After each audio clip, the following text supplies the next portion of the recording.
Y nuestro siguiente tema hoy a las 8:45 tiene que ver con el mantenimiento y abastecimiento del Hospital San Juan de Dios, ese gran nosocomio que es hospital de referencia en nuestro país y que atiende a miles y miles de personas que buscan curación para enfermedades que en muchos casos son graves. Hoy nos acompaña el actual director del hospital, el doctor Julio Figueroa, y está con nosotros un antecesor suyo, el doctor Héctor Fong. Él fue director también del San Juan de Dios. Traemos este tema a colación porque en los últimos 2 días ha habido denuncias tanto de inundación en el Hospital San Juan de Dios, como ha habido una controversia entre el presidente de la República y la Oficina del Procurador de Derechos Humanos, en un caso hablando de mejoras sensibles en el abastecimiento del sistema hospitalario nacional, y en el caso de la Oficina del Procurador señalando que tales mejoras no son notorias en toda la red, sin especificar concretamente en el San Juan de Dios. A los dos, gracias por acompañarnos. Bienvenidos a las 8:45. Gracias. Doctor Figueroa, comencemos con usted. Es decir, ¿podría explicarnos brevemente cuál fue el problema que motivó la inundación? Bueno, el día de hoy hubo una ruptura de una tubería de PVC que tiene 5 años de haberse construido el área, pero la tubería es subterránea. Eso no permite que se visualice un goteo, ¿verdad? Que puede tener la... Entonces, fue esa unión que tenía ahí, que se hizo en esa clínica, y eso empezó a drenar el agua hacia el área de la emergencia, porque la clínica está metida en el área de la emergencia, ¿verdad? Ahora, ¿se atajó rápido el problema? Sí, de hecho ya está resuelto, ¿verdad? Ya prácticamente a las 8 de la mañana se tenía completamente Porque dice resuelto que sí hubo que movilizar como a 50 pacientes, ¿no? No, lo que pasa es que sí inundó el área de la emergencia y fue pues incómodo trabajar en esas condiciones ahí. Pero no fue una inundación así severa, digámoslo. Desde ese punto de vista se salió el agua, alcanzó unos 3 centímetros probablemente de alto. ¿Y usted no lo considera un asunto grave y hasta cierto punto difícil de prever? Mire, es en la medida de que sí perjudica, digamos, la atención de pacientes, ¿verdad?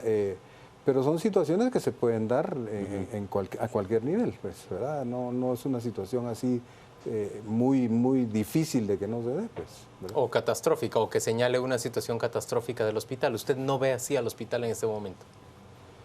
Catastrófico desde la perspectiva probablemente del edificio, no, definitivamente no. Ahora, digamos, el hospital es, junto con el Roosevelt, es uno de los grandes símbolos del sistema de salud guatemalteco, ¿no? Es decir, tanto por el tamaño como por, bueno, la relevancia que tiene y su capacidad, ¿no? Es decir, pero periódicamente siempre hay este tipo de carencias, ese tipo de emergencias. Explota una caldera, se va el agua, se traba algún ascensor. Es decir, ¿qué es lo que sucede en el sistema nacional que no funcionan bien los hospitales? Bueno, muchas gracias, buenas noches. En realidad, mucho de lo que sucede en el sistema general de salud pasa por el financiamiento del mismo. Creo que el sistema de salud en general ha sido abandonado por décadas, en la cual pues definitivamente no se le asignan los fondos necesarios, aunque no todo pasa por la asignación de fondos. Hay algunos otros aspectos que se deben de contemplar dentro del mismo. Pero en comparación del Producto Interno Bruto asignado para el sistema de salud, Guatemala es bajísimo. Guatemala más o menos, en términos generales, para el 2014 gastó el 6.2% del Producto Interno Bruto, pero no todo por el Estado. El Estado aporta más o menos el 1%.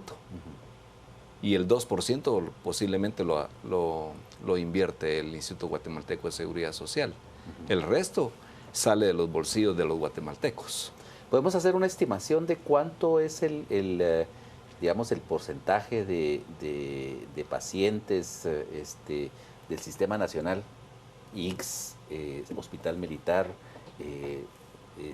hospitales nacionales, que atienden estrictamente los del Ministerio de Salud Pública? Bueno, se dice que si hacemos una estimación, por ejemplo, andamos en unos 16 millones, el 18% de esa población la tiene el Instituto Guatemalteco de Seguridad Social. 18% por totalidad. De su totalidad. Ajá. El 2% al 4% lo atiende el sector privado, la medicina privada. El resto le toca asignado al Ministerio de Salud Pública. Entonces, el sector privado tiene casi un 4% del Producto Interno Bruto y atiende un 4%. El Ministerio de Salud Pública tiene que hacerle frente al resto de la población con un 1% del Producto Interno Bruto.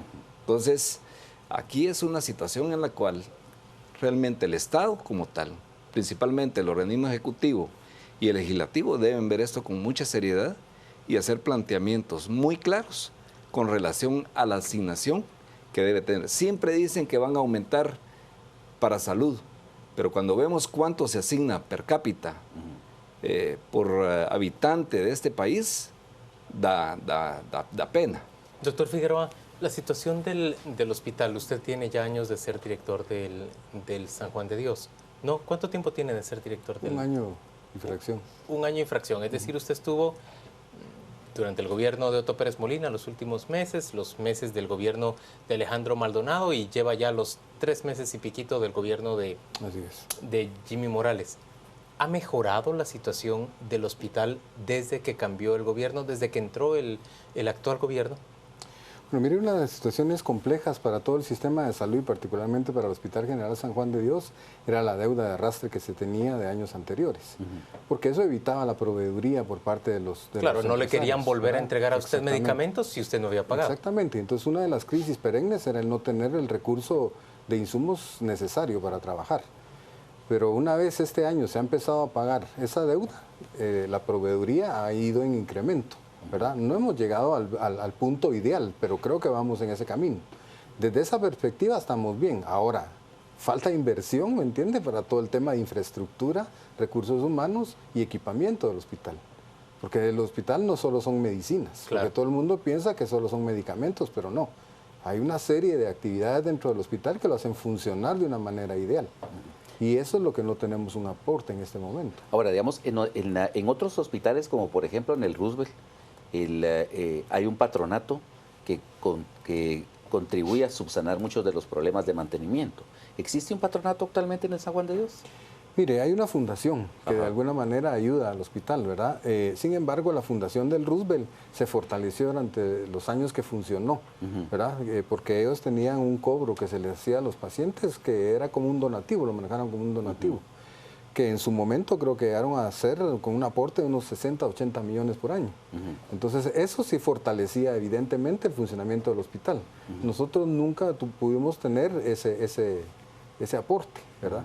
Entonces, el fortalecimiento que ellos tienen en el sentido del patronato, ¿verdad?, es mayor al que nosotros podemos tener en un momento determinado. El patronato ayuda al hospital, pero no en cuestiones ya muy onerosas.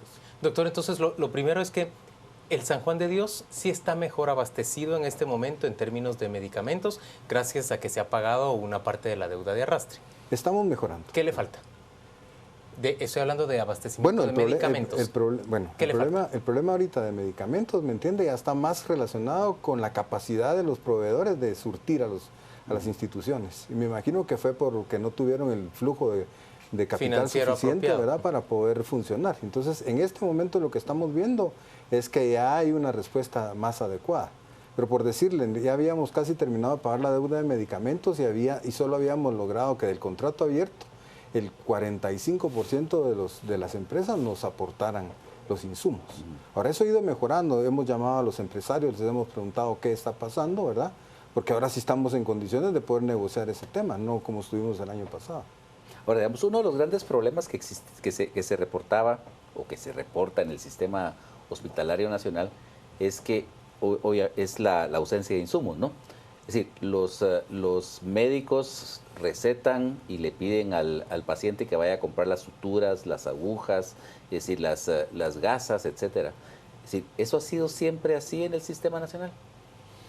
No, creo que desde el año pasado, básicamente fue cuando hizo realmente crisis el Sistema Nacional de Salud.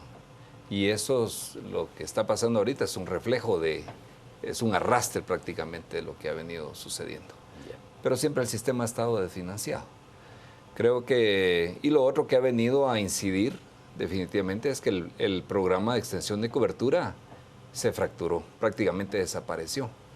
Porque a pesar de que era un programa modelo en realidad en Latinoamérica, las prácticas por las cuales se vinieron implementando, realmente lo hicieron desaparecer, ¿verdad?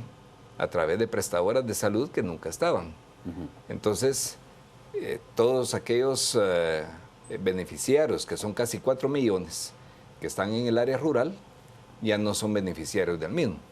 Al no encontrar respuesta a este nivel, el paciente tiene que acudir al hospital porque considera que ahí sí va a encontrar la respuesta a sus problemas.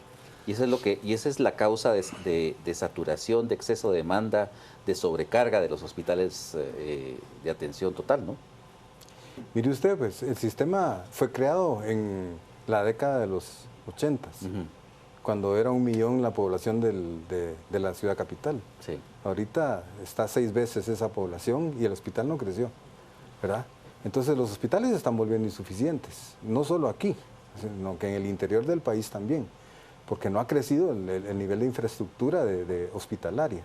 Entonces cada día nos vemos más saturados, las necesidades de insumos son mayores, pero el aporte mire, partiendo de lo que se habló hace un rato, es decir, si el aporte del recurso económico es insuficiente, partiendo de ahí, con un PIB tan bajo, ¿verdad? Porque está asignado 1.2 al sector salud del Estado, lo demás está hacia el sector del ICSO, hacia el sector privado, definitivamente es difícil trabajar de esa manera, ¿verdad? Por un lado tenemos la presión de generar la atención como se demanda, y por el otro lado no tenemos el aporte suficiente económico para mantener y sostener una atención de alta calidad.